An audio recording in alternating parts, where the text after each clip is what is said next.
Bun venit tuturor în sala Ars Nova a Centrului Cultural Pitești la o nouă întâlnire cu Laura Gabriela Nițescu, trainer de dezvoltare personală, terapeut, colaboratoare a Centrului Cultural Pitești, de cursă lungă. Este și profesoară de limba și literatura franceză și traducător și este un terapeut, așa cum spuneam, de suflet pentru cei din familia Centrului Cultural Pitești, ca și pentru toată lumea care interacționează cu Laura. Bine ai revenit, draga mea! Bine v-am regăsit și mulțumesc pentru invitație. Eu îți mulțumesc că ai venit să ne aplici o nouă prelegere, terapie, cum îi spun eu. De data aceasta, tema pe care ne-o propui este testul vieții, testul iubirii. Este o temă pe care vrei să o încadrezi în noul proiect de dezvoltare personală, Educație cu iubire, este genericul noului proiect la care lucrezi alături de alți terapeuți, psihoterapeuți, cadre didactice, așa cum ești și tu, ești cadru didactic de învățământ primar. Te-ai dus acolo pentru că ai foarte multă iubire de oferit celor mai frumoși oameni, copiii.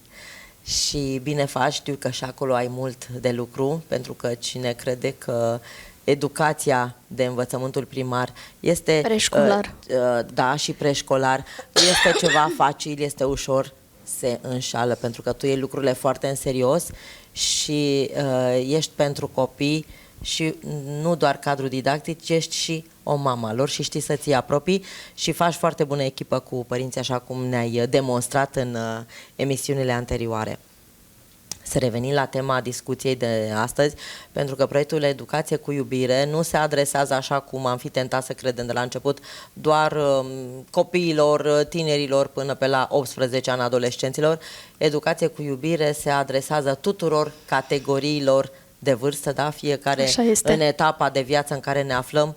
Avem nevoie de educație, avem nevoie să învățăm, pentru că, așa cum spun și americanii, lifetime learning este învățarea pe parcursul vieții și tu vrei să ne convingi de acest aspect, dar învățarea să nu o facem cu zdruncinături, cum de regulă ni se întâmplă, că nu suntem pregătiți, ci vrei să ne faci educație cu iubire și pledezi pentru proiectul Educație cu iubire. Încă o dată, bine ai venit!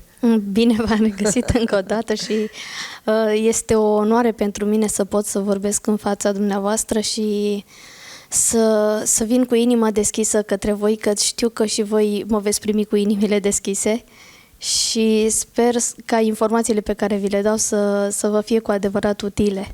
Mereu plecăm cu idei frumoase de la tine, cu noi perspective și ne dai mult de gândit, așa cum te exprimi tu în felul tău cald, dar spui lucruri profunde și foarte utile, așa cum spuneam. Este o prelegere și terapie totodată. Viața și testul vieții, testul iubirii. Da, viața într-adevăr ne dă multe teste, ne trimite multe examene pe care le avem de susținut, așa cum spuneam, în diferite etape de viață și de vârstă. Dar și iubirea ne dă teste. Da, iubirea face parte din viață, iubirea este cea mai mare forță din univers și are foarte multe definiții, atribuții, caracteristici. Hai să începem cu testele vieții, care sunt cele mai importante teste ale vieții în funcție de etapa de vârstă în care ne aflăm, la care rămânem repetenți, care de sunt foarte multe sau ori. unde vin obstacolele și să vorbim și despre testele iubirii, pentru că, așa cum spuneam, educația cu iubire este la toate vârstele. Iubirea avem așa la un moment dat, sau așa ni se prezintă, este un sentiment frumos, idilic, este necondiționat, dar sunt foarte multe teste ale iubirii adevărate. Se întâmplă. Cine ni le trimite, de unde ne vin aceste teste? Pentru că persoana pe care o iubim, și nu ne referim neapărat la partenerul de viață, la sexul opus, ne referim la toți oamenii cu care relaționăm, care ne iubesc sau pe care iubim. Și culmea, oamenii pe care iubim cel mai mult ne testează cel mai crunt, puternice teste, dar și reciproca este valabilă. Și noi, fără să vrem probabil sau fără să fim conștienți, îi testăm pe cei care ne iubesc cel mai mult. Și de multe ori îi dezamăgim. De multe ori apar rupturi în diversele relații, cu diversele categorii de oameni cu care interferăm. De ce aceste teste? Ce putem înțelege sau învăța din acestea? Să le luăm pe rând, te rog. Să le luăm pe rând, da. În primul rând, aș vrea să vă spun de ce m-am gândit la titlul acesta. Pentru că, la un moment dat, atunci când scriam la cartea mea, mi-a venit așa o inspirație și am zis că... Despre ce carte e vorba? Nu mi-ai spus până acum. Ai venit deja cu o știre. Am uitat să vă spun, dar scriu la o carte de-a mea. Este aproape gata de ceva timp, dar... Are titlu sau încă da, nu l-ai pus? Cărările sufletului. Da, abia te aștept cu cartea. Dar n-am reușit să o termin pentru că, fiind și eu într-o evoluție continuă, vreau ca informația pe care o să o dau să fie la nivelul maxim pe care îl pot atinge eu. Să o șlefuiești din ce în Să o ce șlefuiesc. Și mai bine. este doar de Să ajungă șlefuit. acel diamant. Ea este scrisă, propriu-zis, doar că trebuie Ce fel șlefuită. de carte este? De dezvoltare personală? Spirituală, dezvoltare spirituală mai mult. Este fiind și titlul Cărările Este o carte sufletului. studiu sau ce se dorește? Da, și studiu și efectiv este o carte ghid pentru suflet, aș numi eu. Deci este tot în domeniul dezvoltării personale. tot în acest domeniu, pentru că este o carte în care este concepută pe baza conștientizărilor pe care le-am avut și pe baza informațiilor pe care le-am mai primit și eu legate de suflet și din experiențele mele de viață. De-abia aștept lansarea, Da. sper că o facem la noi. Da, cu mare Și- drag, doar că nu mai promit când o fac, pentru că nu... Când va fi să fie. Când O va fi lăsăm. să fie, exact, așa zic și eu, că atunci când voi fi cu adevărat echilibrată, ca și timp mă refer, cât să vină și momentul ei și o să simt că am atins acea limită de informații pe care pot cu adevărat să le ofer, atunci o să vin și cu cartea foarte sigură pe mine de ceea ce voi oferi. Foarte frumos. Să revenim la temă, da? Da, Testul vieții, vă testul spuneam iubirii. că atunci când am început cartea mea să o scriu, vorbind în interiorul meu cu partea divină din mine, am conștientizat faptul că Dumnezeu fiind iubire, iubire pură, ne-a creat din iubire pură. Și la un moment dat consider eu că probabil s-a gândit să ne testeze ca și oameni. O fi zis, ia să văd ce fac copiii mei. Eu i-am creat din iubire, dar ei oare au înțeles ce e iubirea? Oare ei știu să manifeste iubirea? Și atunci au început testele oamenilor, pornind de la primii oameni, de la oamenii primordiali, care l-au picat, și ajungând până în zilele noastre, când și noi picăm destul de des aceste teste ale iubirii. Am legat testele vieții de testele iubirii pentru că există cu adevărat o conexiune între ele. De aceea trăim. De aceea trăim. Trăim să exersăm iubirea, să descoperim iubirea, să învățăm să o manifestăm și să o oferim și celorlalți în forma cât mai pură posibilă pentru fiecare dintre noi. De aceea am făcut această legătură. Testul vieții, testul Da, iubirii. da, Sau foarte testele bună vieții, testele iubirii. asociere. Iubirea, exact cum spuneai, nu trebuie limitată doar la relația cu partenerul.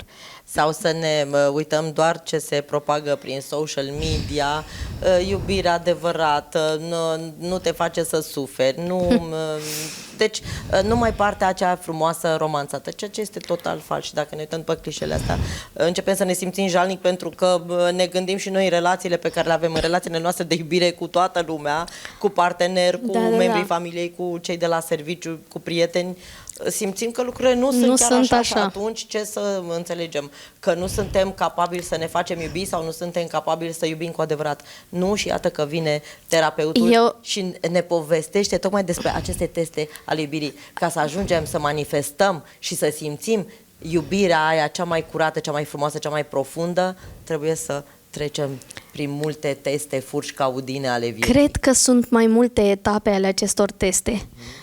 Da, există și acea iubire romantică și frumoasă și fantastică. Este extraordinară, o recomand oricui. Dar acea iubire este ușoară. Acea iubire este ușoară.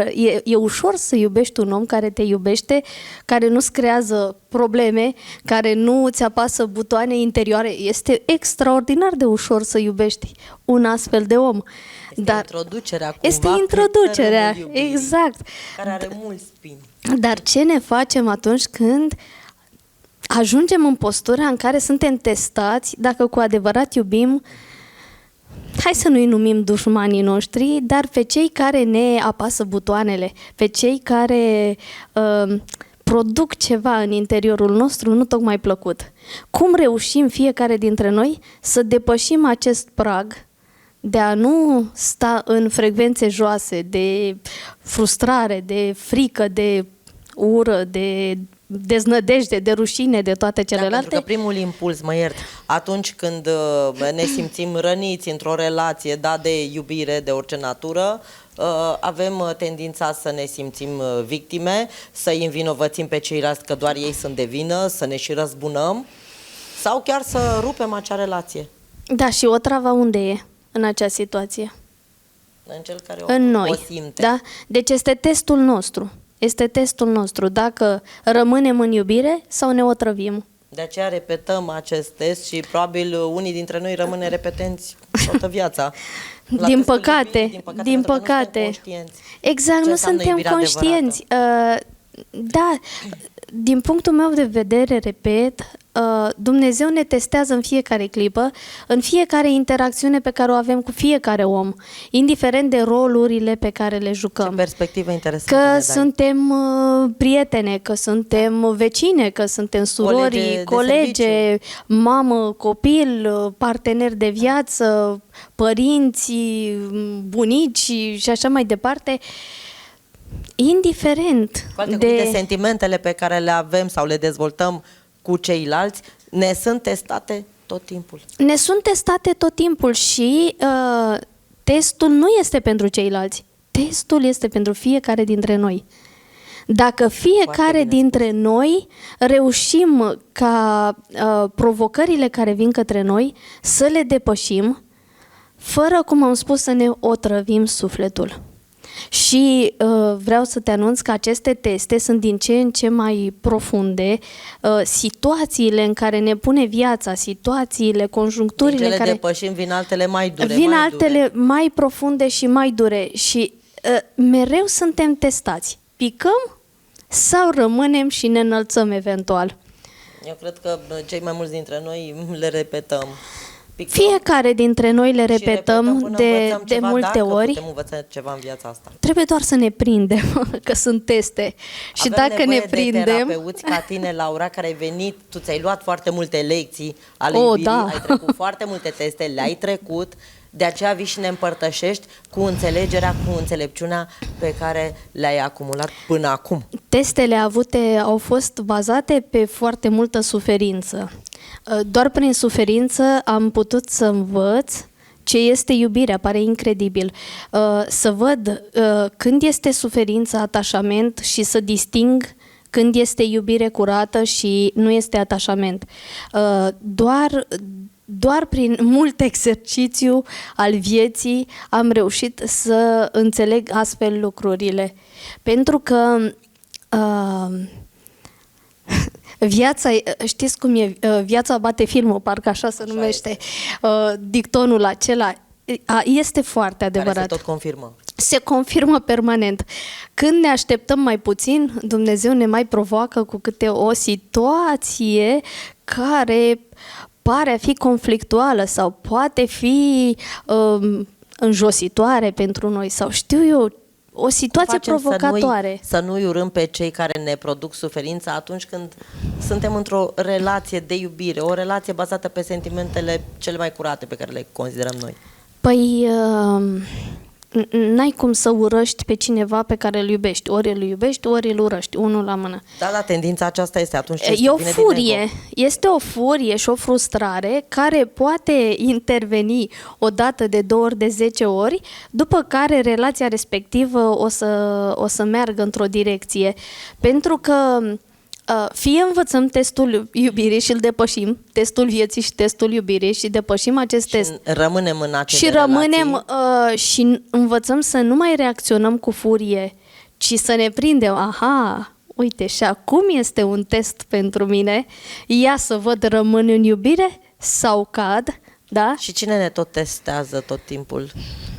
Persoana pe care o iubim ne iubește sau vine din astral? Dumnezeu ne testează și destinul, soarta noastră este deja clar și are de foarte multe ori Dumnezeu un simț al umorului incredibil de a ne pune în situații extraordinar de complicate, special pentru a ne testa. M-ai întrebat cum reacționăm. Depinde de noi dacă reacționăm sau nu reacționăm cu furie sau cu ură, răzbunare, ce ai numit-o acolo. Pentru că dacă ne dăm seama că este un test și privim totul cumva din afară, ca un observator, atunci vom reuși să nu ne otrăvim cu furie, ură și toate celelalte. Să fim cât se poate de detașați. Da. Chiar și când suntem într-o relație de iubire, cum spunem. Da, pentru că... Cum facem acest lucru? Dacă iubesc pe cineva, mă atașez. Prin exercițiu, Carmen, prin foarte mult exercițiu. Nu-i place nimănui dintre noi să sufere. Asta este clar și evident. Sigur că da. Și atunci, dacă nouă nu ne place să suferim, trebuie să găsim nișele prin care putem să scăpăm de această suferință, să o transcedem, mai bine spus. Să înțelegem, ok, eu sufăr acum, fie pentru că nu înțeleg situația, fie pentru că sunt egoistă și mă gândesc doar la mine și uite ce îmi face partenerul mie și uite cum mi se adresează mie și așa mai departe, totul e despre mine, da? Și atunci e o formă de egoism și de orgoliu. Nu văd și pe celălalt că se manifestă așa, pentru că eu i-am creat anumite suferințe. Pot fi foarte multe situații, foarte multe contexte, dar important este să înțelegem că nu este mereu vorba despre mine. Da? Este vorba despre noi, este vorba despre viață, este vorba despre aceste teste ale vieții. Cu alte cuvinte, în relația de iubire cu absolut oricine, familie, cum spuneam, partener, colegi, nu mai vorbesc doar despre mine, nu mai spun doar eu, da. Spun noi. Deci nu mai vorbesc la persoana întâi singular. Nu e vorba doar de vorbit, este vorba de gândit și de trăit. Pentru că dacă ne gândim doar la mine, să-mi fie mie bine și toate celelalte, nu clar mai sunt în iubire. Că nu sunt în iubire, sunt într-o anumită formă de orgoliu și de egoism. Dar dacă mă gândesc la binele celuilalt, de fapt iubirea este dăruire. Iubirea este dăruire. În primul rând, atunci dacă vrem să vorbim despre iubire, trebuie să ne gândim ce îi dăruim celuilalt. Și de foarte multe ori când întâlnesc oameni frustrați și care sunt nervoși, cum ai spus tu, care ating un anumit grad de ură, aș putea să o numesc, furie, da? Mă gândesc, mă uit la ei și îi privesc cu iubire și cu compasiune și mă gândesc, Doamne, cât sunt de răniți. De chinuiți, da? Cât sunt de chinuiți și de răniți. Deci, dacă reușim la un moment dat ca pe partenerul nostru de discuție, hai să nu vorbim doar de partener de cuplu, am și spus, da. Așa, deci dacă reușim să-l privim pe cel din fața noastră atunci când tună și fulgeră, cum se spune, să-l privim cu înțelegere și cu compasiune și să ne gândim că el reacționează așa pentru că e un om foarte rănit, atunci deja suntem cu un pas înainte. Așa se explică detașarea de care vorbeai tu. Tot timpul să analizăm, să rămânem cât se poate de lucizi și să fim empatici, să conștientizăm că persoana care e în fața noastră și care ne vorbește pe ton, care se răzbună cum crede el, are de fapt o mare suferință și să o înțelegem. Și probabil și celălalt, dacă vede că îl înțelegi, se deschide altfel. Un om care este în iubire de foarte puține ori reușește să fie frustrat sau să fie nervos, iar de răzbunare nici nu mai există cuvântul ăsta în vocabular. Deci un om care reușește să fie în iubire, cu adevărat, elimină toate aceste lucruri negative, să le numim. Da? De aceea omul, când vine în fața noastră, să ne gândim câtă doză de iubire are și el în el și dacă observăm rănile, să compensăm acele răni cu iubire. Vorbim aici de capacitatea de a înțelege pe de-o parte și de capacitatea de a iubi. Da, Cum testele iubirii. Exact. Cum să facem să ne mărim această capacitate și de a înțelege pe ceilalți, dar și de a iubi, fără să ne rănim pe noi foarte tare. Exact cum am spus, în momentul în care suntem puși într-o conjunctură dificilă, la muncă sau în viața privată, suntem puși și partenerul nostru nu este de discuție, mă refer, de dialog, nu este în starea lui cea mai zen, este într-o stare mai proastă, în acel moment să nu ne mai gândim mereu ce are de a face asta cu mine. Deci de câte ori ne direcționăm gândurile către mine, repet, sunt forme de egoism și de orgoliu, forme ascunse de egoism și de orgoliu. Și atunci, dacă noi ne orientăm atenția doar către noi, normal că nu suntem capabili să oferim iubire și să-l înțelegem pe celălalt. În acel moment, trebuie să ne gândim că e vorba despre a oferi, suntem puși în situația, suntem testați de viață, să vedem dacă reușim să oferim iubire unui om extraordinar de rănit, extraordinar de furios. Și nu este simplu, trebuie mult exercițiu, dar dacă veți reuși asta, nivelul de suferință al fiecăruia dintre voi va scădea. Va scădea. Și la un moment dat, chiar dacă omul din fața noastră va avea reacții sau vocabular neadecvat, nu vă va mai afecta. Să nu o mai luăm personal, da. Da. Înțeleg ce spui. Este simplu. Da. Și ajungem la acest nivel de înțelegere, așa cum spuneai tu, prin exercițiu. Prin exercițiu. Da, pentru că cu noi să nu ne mai supărăm, să nu ne mai simțim atinși de remarcile, criticile celorlalți sau ale celuilalt. în fiecare clipă suntem testați de iubire. Chiar suntem testați de iubire. Dacă ne gândim la ceea ce am spus anterior, că Dumnezeu este iubire, că Dumnezeu este iubire pură, de fapt și de drept, testându-ne Dumnezeu, de fapt ne testează iubirea însăși. Deci, efectiv, suntem testați de iubire și noi în fiecare secundă suntem cumva puși să alegem. Rămânem în iubire, în jocul ăsta al vieții, în rolurile pe care le avem, sau cădem. Nu e nicio problemă dacă se mai întâmplă să alunecăm. Da? Nu e niciun fel de problemă. Suferim, ne terfelim pe jos acolo, ne prăfuim bine de tot, după care ne scuturăm. E această școală a vieții. Ne dăm seama că acolo am căzut, ne dăm seama că am picat un test, după care ne scuturăm de praful respectiv, înțelegem lecția și mergem mai departe. Și data viitoare când vine testul către noi o să spunem, aha, stai că am mai trecut prin asta. Nu mai reacționez la fel pentru că nu mai vreau să cad. Este o alegere. Este o alegere permanentă. Acum o întrebare pentru terapeutul Laura și, bineînțeles, trainerul de dezvoltare personală Laura Gabriela Nițescu. Care sunt din practica ta, care sunt testele cele mai dure ale vieții, ale iubirii, în funcție de etapa de viață, de vârstă? Cele cu care te-ai confruntat, să vorbim despre cazuri concrete, evident, fără să dai nume, cu ce se confruntă oamenii, care sunt cele mai dure întâmplări prin care au trecut sau nu prea au trecut cum trebuie. Acum o să intru puțin în proiectul EduLove, Educație cu Iubire, pe care îl lansăm chiar astăzi, în seara aceasta. Deci, pornind de la grădiniță, mergem de la grădiniță, să presupunem că cei mici, cu toate nu, haideți să începem chiar de când se naște copilul. Relația dintre părinte și copil. Toată lumea visează să fie frumos, liniște, pace, copii ascultători, sănătoși, care să execute tot ce le cerem, să răspundă de minune, Să fie acel îngeraș. nopți dormite, să mănânce ce îi dăm să mănânce. Deci toți în interiorul nostru ne-am dorit așa ceva. Doar că știm foarte bine că lucrurile nu stau deloc așa. Și atunci, primele teste, să spunem, vin prin copiii pe care îi aducem pe lume.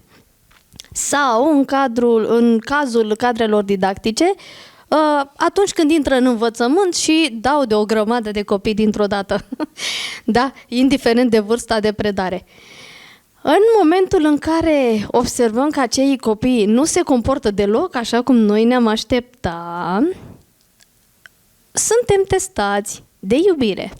Dacă ne înfuriem, dacă venim cu pedepse, dacă venim cu... Și din păcate, iartă-mă că te întrerup, dar ca o paranteză, vedem la știri foarte mulți părinți care își maltratează copiii, mame care renunță la proprii copii sau care cheamă salvarea pentru că i-au bătut într-un mod abominabil, îngrozitor. Există și asemenea situații nefericite și nenorocite, sau cadre didactice, iată, educatoare, pe care le-am văzut pe camerele de filmare atunci când îi maltratau, când îi aruncau pe copii că nu dormeau, că nu voiau să mănânce sau că nu mergeau acei oameni oribil. pică testele iubirii în acel moment. În acel moment este recomandat să le învețe cât mai repede și să le parcurgă cât mai repede pentru a nu provoca traume. Sau să urmeze o altă carieră. Dar vorbind de relația, cum am spus, de părinte, copil abia născut, nopțile acelea nedormite, nu poate să spună nicio mamă că vai ce fericită este că a dormit o jumătate de oră într-o noapte. Adică, da, dar atunci... este provocarea. Relația de iubire. Atunci este provocarea. Relație, da. Atunci este. Nu doar când zâmbește copilul și mănâncă și gângurește și toate acele lucruri. Nu, ci când ne chinuie de-a binele. Atunci este un mare test al iubirii. Și inclusiv când este bebelușul în burtică. Mama trece prin o grămadă de stări și de transformări și în acel moment, din nou, poate să se gândească în mod egoist. Vai, mă îngraș, devin diformă sau știu eu ce alte gânduri, ia uite ce sentimente am, nu o să mă mai iubească bărbatul, știu eu ce alte gânduri îi trec prin minte, sau să se gândească, wow, miracolul vieții este în burtica mea. Deci este o alegere. Deci pornind de la concepție. Apoi aici și bebelușul, v-am spus, nopțile nedormite sunt teste ale iubirii, clar. Atunci când bebelușul și copilul începe și face o grămadă de prostioare, atunci multe teste ale iubirii vin către noi să vedem dacă ne înfuriem sau dacă reușim să reacționăm cu calm, cu înțelegere și cu fermitate în același timp. Și apoi, făcând o paranteză, vreau să fac o paranteză. Astăzi am fost la grădiniță, la mine, pentru a-mi pregăti sala de clasă și prietena fetiței mele a venit să mă ajute să aranjez jucăriile pe acolo și la un moment dat se uită ea în toată clasa și spune: dar unde este colțul rușinii aici? Și zic: cum adică colțul rușinii? Zice: păi cum? Că peste tot există un scăunel, un colț al rușinii. Da, oribil. Și am spus, în clasa mea nu există așa ceva. Se practica și când am învățat eu era... Deci, sinceră să fiu, m-a blocat când mi-a pus această întrebare, pentru că știind cum se desfășoară lucrurile la mine, cumva mă rupsesem un pic de părțile astea. Și de aceea... Unul dintre motivele pentru care creăm proiectul Educație cu Iubire este pentru a redefini toate aceste concepte. Deci, practic, nu se regăsește acel colț al rușinii. Nici nu l-am gândit vreodată. Proiectul sau studiul la care ai lucrat Educație cu Iubire este eliminat din start. Dar bineînțeles, copilul atunci când este în crize, atunci când face prostioare, de fapt ne cere atenția. El vrea mai multă iubire, incredibil, dar vrea mai multă iubire din partea noastră. Și Dacă cadrele în loc... didactice răspund la aceste manifestări de suferință ale copilului cu ură. Nu vorbim le doar face de cadrele cinste. didactice, vorbim și de Sau și părinți, acasă, că părintele îl pune copilul, la colț sau îl copilul pedepsește. stă la grădiniță sau la școală câteva ore, restul timpului îl petrece acasă cu părinții. Important este cum reacționăm. Cum reacționăm? Deci copiii când fac boacăne, de fapt ei au nevoie de mai multă atenție și de mai multă iubire. Bine ai spus așa. Și de noi ține dacă picăm testele iubirii sau le absolvim, le trecem. Foarte frumos. Mergem mai cu departe, testele exact, iubirii. mergem mai departe. Trecerea aceasta și inclusiv începerea anului școlar. Uite, acum începe Aceste lucruri anul pe școlar. care le spui și ni le spui, ne faci să fim mai conștienți de ce ni se întâmplă lucruri neplăcute într-o relație de iubire cu oricine am vrea noi să meargă și de ce ni se întâmplă. Tocmai de aceea ne testează mai ales pe noi. Pe noi, pe fiecare dintre noi. Repet, testele acestea Până la urmă, sunt cât de- pentru fiecare cât de dintre demn noi. suntem să-i avem în viața noastră pe cei O, pe care da. credem că îi iubim. O, da, așa este, frumos ai spus, demnitate. Cât de demni suntem să-i avem. De câte ori uităm lucrul acesta și de câte ori uităm să onorăm prezența Pentru că oamenilor în nemulțumitului viața îi se mai ia noastră. și darul și apoi degeaba regretăm dacă nu știm să apreciem ce avem. la Așa timp. este, așa este. Te rog să continui ideea cu testele vieții. Da, și ale deci acum că începe anul școlar, gândiți-vă un copil care n-a fost niciodată la grădiniță, dau exemplu, și urmează să-l ducem la grădiniță sau la cămin sau în clasa 0 să pornească la școală, orice prag din acesta, sau la liceu sau la facultate. Da? Deci orice prag din acesta vine cu foarte multe întrebări. Cum o fi? Ce mă aștepta? O să fiu cum trebuie? O să mă compor cum trebuie? Fac față? Nu fac față? Ce mă aștepta pe acolo? Este oarecum un mare semn de întrebare tot ceea ce ne va aștepta. Aceste praguri de trecere trebuie susținute de părinți prin calmitatea lor, chiar dacă și ei au emoții. Nu există părinte să n-aibă emoții când îi pleacă copilul la grădiniță. Inima lui bate acolo puțin mai tare de emoție. Deci, dar important este ca acel părinte să nu se gândească, vai ce emoții am, cum o fi, s-o descurca, nu s-o descurca, ci din contră, din nou să nu se mai gândească la el, ci să se gândească la copil. Să spună, uite, copilul meu pășește pe o cărare nouă, despre care nu știe mare lucru. Hai să-l ajut să depășească acest prag. Hai să-l susțin, să-i explic puțin, să-l susțin emoțional, pentru a avea încredere că orice situație va veni către el, el va putea să o depășească. Și atunci e un test pentru părinți acesta. Vorbim aici de copii și de părinți, deocamdată. Este un test pentru părinte să vadă. Se gândește la el, vai ce cheltuieli am, vai ce, ia uite, cine știe ce profesor o avea, cine știe ce o face, cum o fi, sau în loc să stea în gândurile acestea, merge către copil cu inima deschisă și spune, o să reușești, o să te descurci în orice situație, eu îți sunt alături, nu ești singur, când ai nelămuriri și nu te descurci undeva, vii și mă întrebi, nu ești singur, eu te iubesc, îți sunt alături și sunt aici. Și sunt sigură că vei reuși. Sunt sigură că vei reuși. Pentru că am citit de curând pe undeva, pe o rețea de socializare, chiar am citit ceva foarte drăguț, că nu toți copiii trebuie să ia toate examenele, dar toți copiii trebuie să fie iubiți. Da. Și exact asta trebuie să facem noi.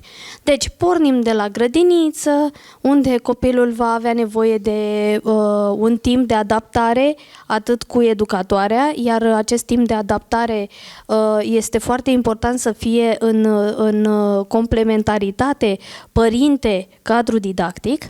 Deci o relație extraordinară între părinte și cadru didactic, trebuie să acolo se jonglează foarte mult, astfel încât copilul să nu simtă vreo ruptură, să nu simtă pragul acesta, trecerea aceasta ca ceva înspăimântător, ci să simtă că merge către un alt om care îl iubește. Și să-i creeze și un mediu oarecum familiar. Bineînțeles. Să se simtă ca acasă, mai departe și la locul de muncă. același lucru ar trebui să-l simtă. Nu că se duce undeva de silă ca să aibă un salariu să se întrețină, Da.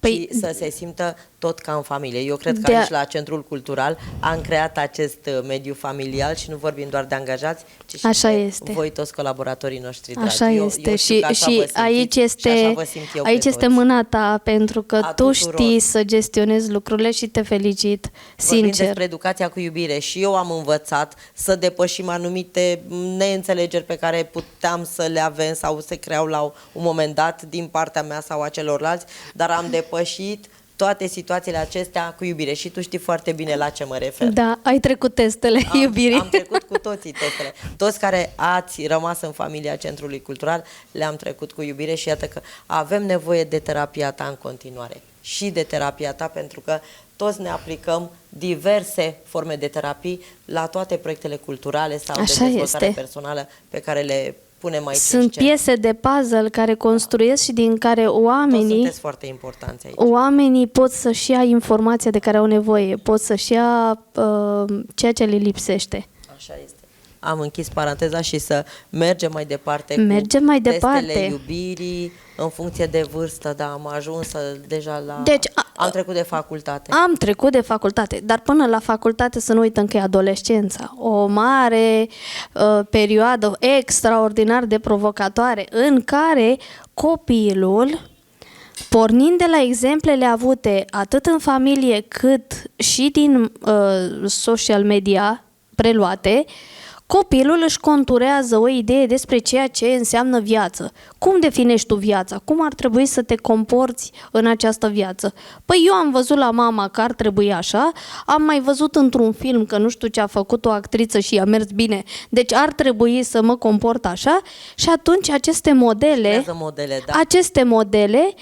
le ia ca etaloane de comportament în viață. Propriu zis, copilul începe și imită, iar în adolescență anturajele sunt extraordinar de puternice.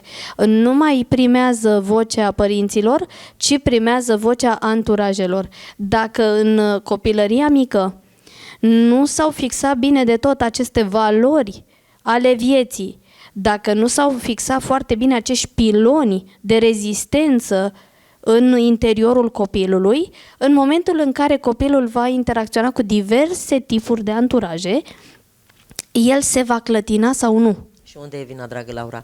Este vina părinților, în primul rând, că nu au știut să le insufle valorile morale, cele sănătoase, și copilul găsește cumva un refugiu în anturajul din adolescență. Prefer să nu mai vorbesc despre vină. Prefer să nu mai vorbesc despre vină. Fiecare dintre noi, până în acest moment, a greșit cu ceva la un moment dat. Fie față de proprii copii, fie față de copii sau față de oamenii cu care interacționează. Prefer să nu mai vorbesc despre vină. Ne o acceptăm, că așa am procedat până acum, dar este timpul să schimbăm. Este timpul să schimbăm, să vorbim de conștientizare, să vorbim de valori, să împuternicim copilul prin valori, să devină un viitor adult ferm și sigur pe el în orice situație s-ar afla, în orice anturaj s-ar afla, el să nu se piardă. Asta înseamnă educație cu iubire. Asta înseamnă să crești cu adevărat un copil care, indiferent unde îl poartă viața, filtru, să aibă exact. Prin prisma celor. Iar filtrele acestea personale sunt date de sistemul de valori care au fost implementate în copilărie și pe care el le ia ca și repere. Dar nu vreau să mai vorbim despre vină, pentru că mergând și arătând cu degetul, uite ce ați făcut, uite, nu reușim să facem nimic. Cea mai sănătoasă abordare. Deci, din punctul meu de vedere, ce rezolvăm că fiecare dintre noi a greșit la un moment dat? Sau cu ce să schimbă situația că arăt către cineva cu degetul? Oricum n-aș face-o. Trebuie să învățăm. Bun, recunoaștem că am greșit, dar e timpul să restartăm acest tip de educație. Este timpul să restartăm acest raport pe care îl avem, această relație pe care o avem cu copiii. Să corectăm. Da. Să corectăm. De aceea am insistat mai mult pe partea de grădiniță și pe partea aceasta de până în 7 ani, pentru că până în această vârstă aproximativ este fundamentul întregii vieți. Da? Apoi, dacă copilului i-am sădit semințe sănătoase și valori sănătoase, acel copil poate să zboare liniștit în orice colț al lumii acesteia, că el nu se va pierde. El va rămâne vertical și asumat, pentru că are în interiorul său valori sănătoase. De aceea am insistat mai mult pe partea aceasta de copilărie, că așa e dovedit științific că până la partea de învățământ primar, cam în această zonă, tot ceea ce îi spunem copilului, el ia ca și adevăr și el ia ca și valoare, ca pilon, ca punct de referință în viață. Asta mi s-a spus în copilărie, asta am văzut în copilărie, așa voi merge pe pilot automat o viață întreagă. De aceea această perioadă este extraordinar de importantă. Și acum, revenind la adolescenți și la provocările avute, fără a învinovăți pe nimeni, cum am spus, refuz să mai învinovățesc pe cineva, efectiv ne uităm la situația adolescenților, situația actuală a adolescenților. Dacă adolescenții, și vorbesc aici și de terapiile pe care le-am avut, dacă adolescenții nu au un raport sănătos cu părinții, dacă adolescenții nu au avut modele sănătoase în viața lor, repere de a trăi viața, repere corecte și bune pentru a trăi viața, acei adolescenți riscă foarte mult la ora actuală să se piardă. Pentru că sunt exact ca o frunză din aceea în vânt, care nu știe în ce direcție să meargă și unde să zboare, pentru că nu mai înțelege nimic din ce este viața. Dacă vine cineva și îi spune, uite, așa este viața, el crede, vine altcineva îi spune, uite, așa e viața, el crede, pentru că aceste repere sănătoase, acești piloni îi lipsesc.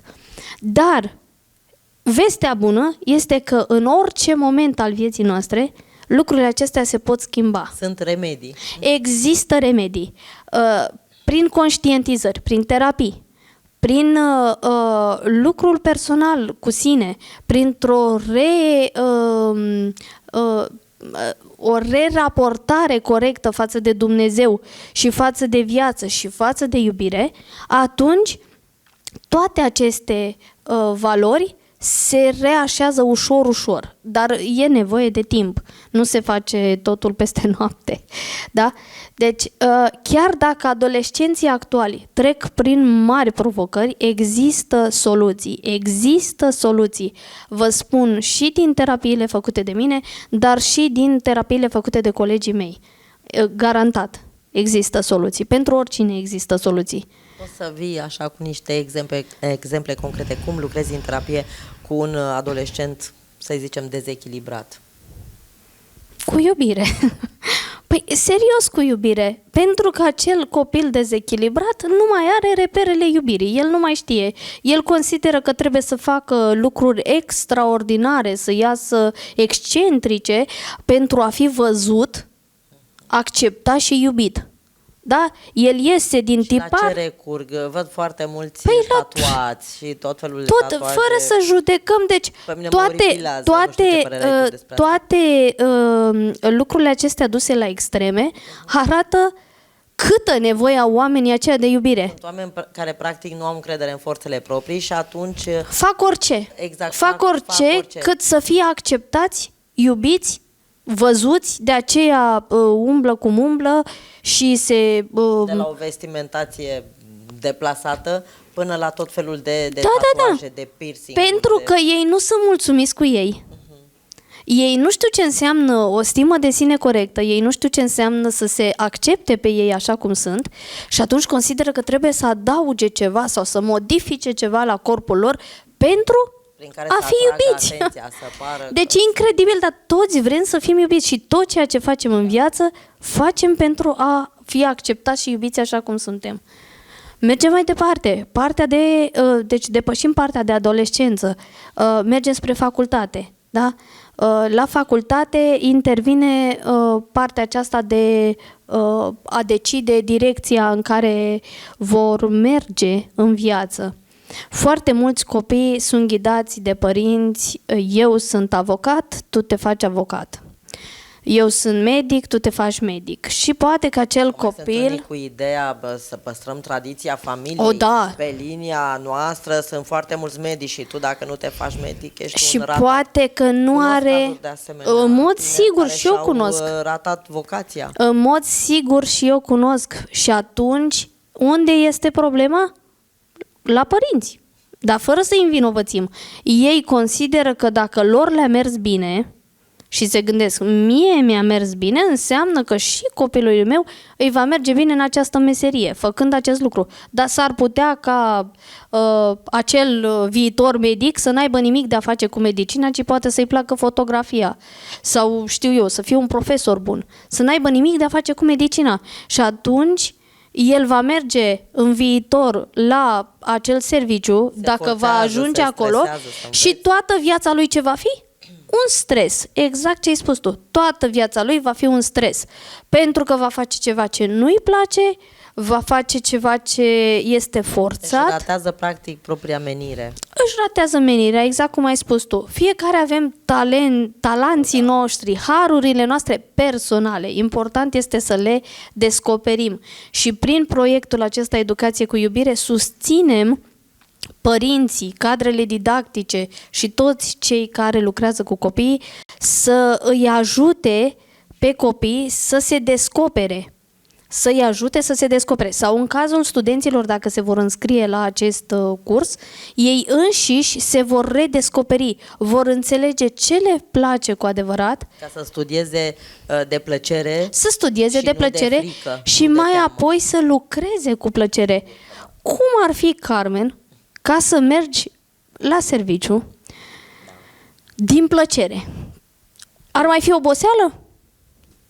Intervine oboseala la un moment dat, dar satisfacția este mult mai mare. Eu Exact, vorbesc în deci cazul nostru. oboseala se diminuează, nici nu o mai bagi în seamă, că pleci acasă După cu 2-3 inima... evenimente pe care le organizăm, le punem în scenă zilnic cu ajutorul Este vostru, solicitant. al colaboratorilor noștri. Da, ne resimțim, repet, după 2, 3, câteodată și 4 evenimente pe zi, dar satisfacția este mult mai mare când vă vedem că plecați de aici cu idei, că socializați, că legați noi prietenii, că, uite, cunoaștem alte persoane care vin interesate și atrase de tema pe care le-am propus-o noi în comunicatul de presă și satisfacția este mult mai mare. Ajungem acasă, da? Și cum e inima ta? Oboseala e foarte împăcată și mulțumită. Exact, acesta este secretul vieții. De aceea am spus în textul... Noi venim aici chiar de plăcere, să oferim și să ne oferim unii celorlalți idei frumoase, teme frumoase de dezbatere, noi perspective. Atunci când am dat titlul acestei prelegeri, în rândurile scrise mai jos am spus că o să trecem un pic de la iubirea pe care o avem la nivel interpersonal, la nivel de cuplu, la nivel de serviciu, că tot vorbim de serviciu, la iubirea interumană, să lărgim un pic planșa, da? Pentru că, exact cum ai spus tu, până la urmă, dacă mergi la un serviciu cu inima deschisă și știi că ai dat maximul din tine și că ai susținut și că ai înmulțit frumosul și binele, atunci când ajungi acasă, ai conștiința curată, ai sufletul plin, ia uite, am reușit și astăzi, ia uite ce lucruri frumoase am făcut. Asta ar trebui să facem fiecare dintre noi, indiferent unde lucrăm. Poate și persoana care se ocupă de curățenie. Dacă acea persoană care se ocupă de curățenie aia îi place să facă și o face cu drag, ea la sfârșitul zilei va avea inima plină și va spune, ia uite, am făcut curățenie lună și pe lângă asta am reușit să pun în vedere și în evidență frumusețea locului respectiv. Da? Deci indiferent unde lucrăm. Și ei vin cu idei foarte bune. Vorbesc acum și de colega noastră care se ocupă de curățenie. Ea se bucură foarte mult, uite, când vede o expoziție. Suntem în contextul expoziției aduse de Valeriu Sepi, unul dintre apropiații regretatului Nicu Covaci, care în memoria lui Nicu Covaci a venit cu expoziție proprie, dar și cu câteva lucrări semnate de Nicu Covaci și așa, iată, un alt mod de a sărbători Ziua Limbii Române. Așa s-au gândit și au venit și cei de la trupa Baba Nova, care s-au format în siajul lui Nicu Covaci și ne-au oferit un recital foarte frumos. Câțiva dintre cei din sală au participat, au fost prezenți la acel eveniment și nu spun cu câtă plăcere au stat și a fost un eveniment lung și sunt amintirile care ne rămân și despre care vorbim cu plăcere. Deci, iată că se întâmplă lucruri frumoase, așa cum spuneam, atunci când venim cu sufletul plin și deschiși să absorbim noi idei, să primim alături de noi pe cei care sunt interesați practic de fenomenul cultural. Da, este foarte important să ne raportăm la iubire permanent. Da. Și ce spuneam, imediat termin, ideea cu colega noastră care, alături de un alt coleg de Alex Drăgușin, au panotat sau a plecat, să fie sala bine pregătită, totul să fie bine pus la punct până și apa, n-a uitat să o aducă. Deci, sigur că este foarte importantă persoana care te ajută să amenajezi spațiul în care urmează să faci un eveniment cultural, să ai un program cultural, pentru că astfel suntem mai primitori și lumea se simte bine. Și dacă faci acest lucru din drag și cu drag, să simte, se simte. Ei, acum întorcându-ne un pic la fiecare dintre noi, oriunde ne desfășurăm activitatea, se simte când lucrăm sau facem ceva din obligație sau când facem de drag. Deci se simte. Înmulțim iubirea la locul de muncă sau numărăm timpii de program ca să ne gândim, mă duc acasă, că nu știu ce o să fac acasă, dar de-abia aștept să scap de la locul de muncă. La noi chiar nu se întâmplă. Știu, știu lucrul acesta, că se simte, exact cum spuneam, se simte. Mai stăm de vorbă, mai avem întrebări, mai vine cineva cu o idee, cu o propunere de o următoare temă de dezbatere. Da, deci testele acestea ale vieții, testele acestea ale vieții și ale iubirii se referă la fiecare moment al vieții noastre, indiferent de raportul pe care îl avem, atât cu copiii, cât și la locul de muncă, cât și în orice interacțiune umană. Să ajunge și în relația de cuplu, în relația de familie, că acolo sunt alte teste foarte dure. Uneori le trecem cu bine, alteori se ajunge la rupturi, la despărțiri. Ok. De multe ori există iubire și într-o despărțire. Atunci când doi oameni sunt într-o situație în care observă că își fac rău reciproc, în care testele acestea sunt mult prea mari pentru ei, ei au de ales dacă să rămână în iubire, dar și în respect și admirație, dar rupând această relație de cuplu și transformând-o într-o relație interumană frumoasă, sau rămân acolo pe un timp nelimitat să-și apese butoanele reciproc și numai iubire nu este acolo. Dacă unul dintre parteneri nu reușește să ofere mai multă iubire în relația respectivă sau efectiv acea relație și-a terminat timpul de testare, să spunem. Deci se poate privi și așa o despărțire de orice natură. Da. Familie, relație de cuplu. Bineînțeles, bineînțeles. Deci în momentul în care conștientizezi că tu ești prea mult pentru celălalt și că celălalt nu se simte liniștit și confortabil în prezența ta. Conflictuală. Dar atenție, cum am pus problema, că tu nu ești pentru celălalt. Nu că celălalt nu e pentru tine. Da? Deci dacă eu consider că într-o relație de cuplu nu pot da mai mult? Sunt prea mult pentru celălalt nu mă poate înțelege, nu mă poate, nu rezonează îndeajuns de mult cu mine, nu se poate armoniza cu mine. În acel moment eu consider că sunt prea mult pentru el și decât să forțez lucrurile și să-l țin într-un stres continuu pe omul de lângă mine, care intră în frustrări și intră în conflicte și acele conflicte le reflectă către mine la rândul meu și eu probabil că aș putea să intru într-un conflict, știind că de fapt și de drept acel om sunt prea mult pentru el. Efectiv, sunt situații în care suntem prea mult pentru partenerii noștri. Și asta nu înseamnă că ei sunt vinovați că reacționează așa. Nu e nimeni vinovat, doar că nu suntem în relația potrivită. Și atunci, o modalitate de a arăta iubirea este ca să-i redăm libertatea celuilalt, cu respect, cu admirație, să rămânem în raport sănătos cu el și să-i spunem, ok, am încercat, atât s-a putut. Am observat că nu suntem destul de compatibili, nu reușim să ne armonizăm destul de bine. Eu consider că poate că eu sunt prea mult pentru tine și nu vreau să îți creez ție un stres continuu. Nu răspundem, cu alte cuvinte, nevoilor de iubire ale celuilalt. Nu și că nu răspundem. La întrebarea, iubirea are nevoile ei? Că atunci vorbim de iubire condiționată. Vezi că sunt capcane. Nu este vorba de nevoi, este vorba de capacitatea de a simți a celuilalt.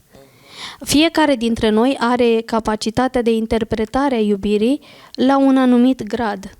Unul vede iubirea din punct de vedere sexual, că atât poate el să înțeleagă și atât poate el să ducă. Pentru el iubirea, cu asta, cum să spun, o unește. Prin nivele diferite de înțelegere a iubirii. Sunt nivele diferite de înțelegere a iubirii. De evoluție spirituală și atunci trecem în partea de spiritualitate, pentru că atunci când vorbim de iubire, nu mai vorbim de probleme materiale. Da. Și dacă persoanele partenerii nu sunt la același grad sau grad asemănător de evoluție spirituală, ei traduc iubirea diferit.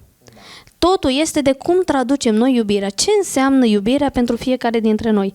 Repet, dacă pentru un om iubirea se manifestă la nivel sexual, el, teoretic, ar trebui să aibă un partener care să corespunde pe același nivel.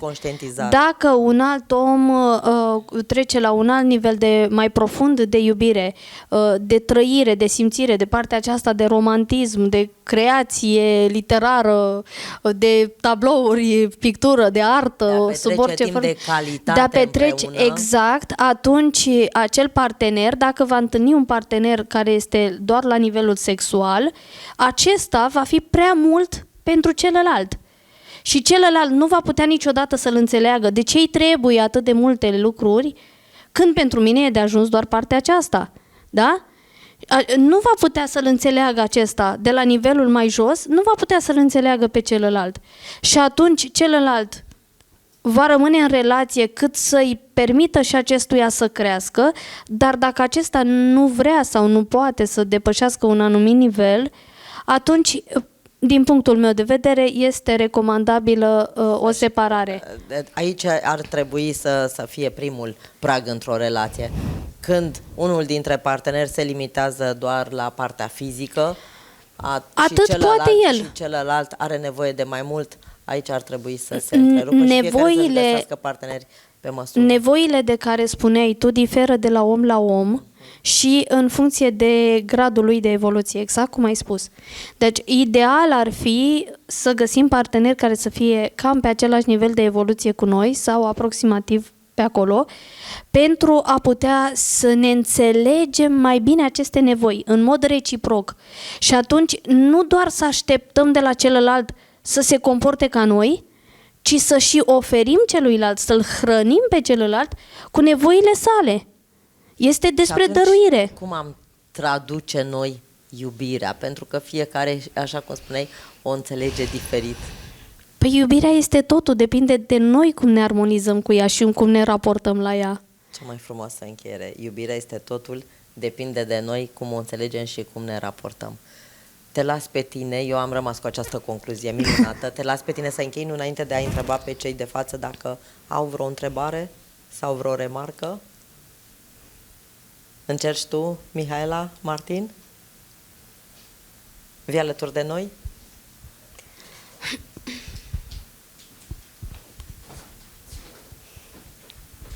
Deja sunt hipnotizată de toată această emisiune.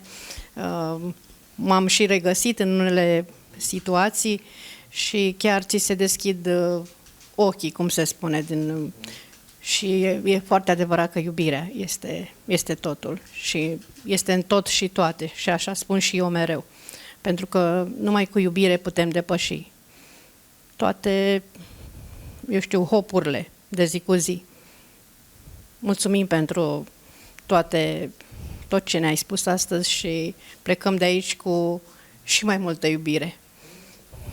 Mulțumesc și eu și Dacă mai aveți întrebări, mă bucur că Ramona v-au fost Enache, de poeta Ramona folos. Enache. S-a vorbit aici foarte mult despre iubire. Iubirea este puterea supremă și vreau să știu cum căpătăm iubirea de sine. Cum o căpătăm și cum o manifestăm apoi. Pentru că în familie de multe ori ni se spune nu ești bun, nu faci bine.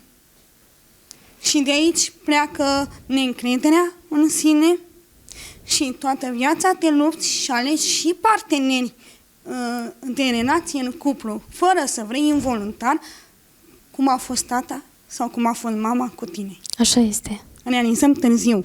Așa este, dar important e că realizăm. De aceea am spus că în orice moment din viața noastră este un moment în care putem să schimbăm lucrurile și să ne raportăm diferit.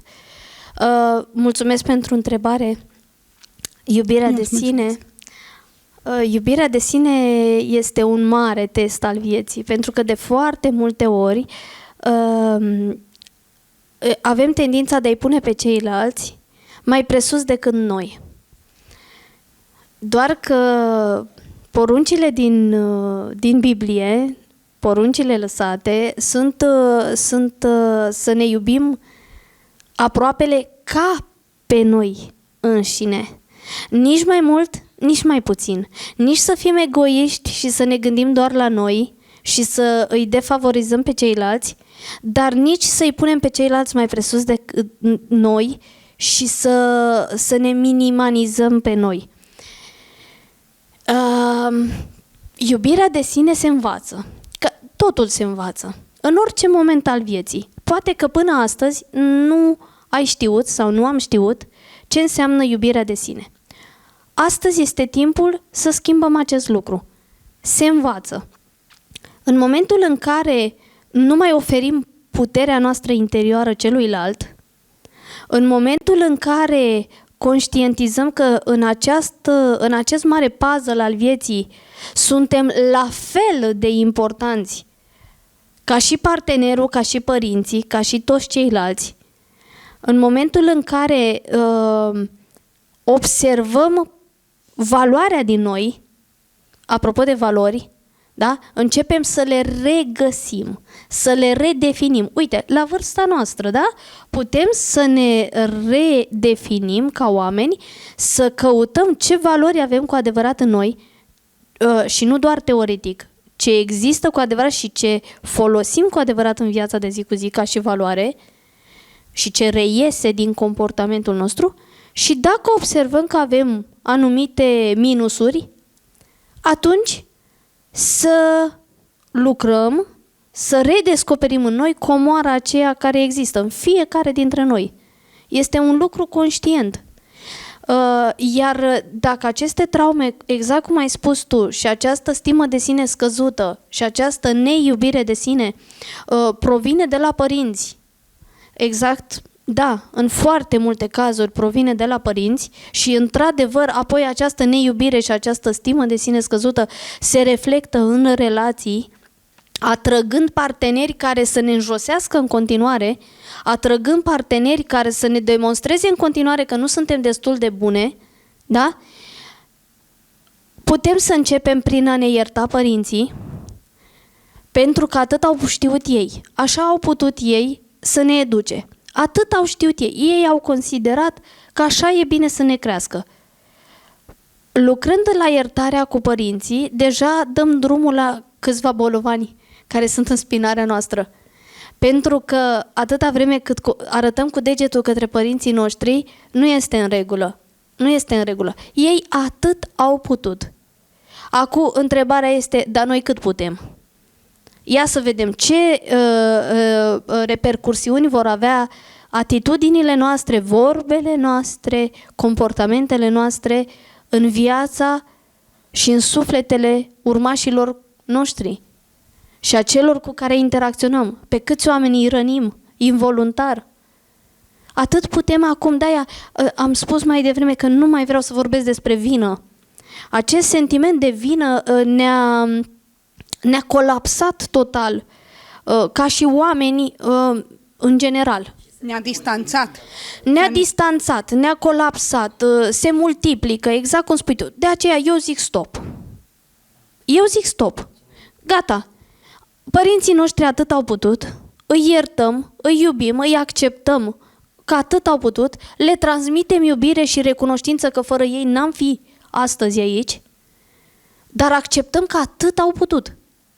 Dacă ei, la rândul lor, poate că și mama, poate că a fost înjosită și a preluat acest tipar de la bunica, de la străbunica, poate s-a perpetuat acest tipar din generație în generație, este timpul să spunem stop. Ok? Eu am observat că așa cum eu mă comport, s-a comportat și mama și bunica, înseamnă că e ceva ce se repetă, înseamnă că e timpul să schimb acest lucru.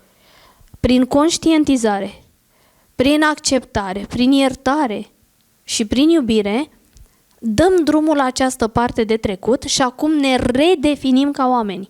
Ne redescoperim ca oameni, reimplementăm alt sistem de valori în noi, găsim în noi frumosul din noi, învățăm să ne iubim și să ne acceptăm cu plusuri și cu minusuri.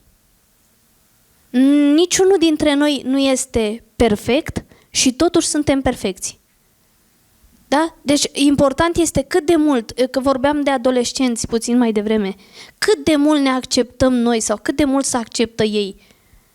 Dacă nu se acceptă, e o lipsă de stimă de sine. Este o lipsă de iubire acolo. Și acolo trebuie, unde e lipsă, completăm cu iubire. E simplu. Așa este. Să iubim mai mult, da. Mulțumim tuturor pentru prezență, pentru participarea la prelegerea terapiei a Laurei. Laura, încheie tu ca de fiecare dată. Mulțumesc. Și eu vă mulțumesc încă o dată și pentru participare, și pentru prezență, și pentru vizionare.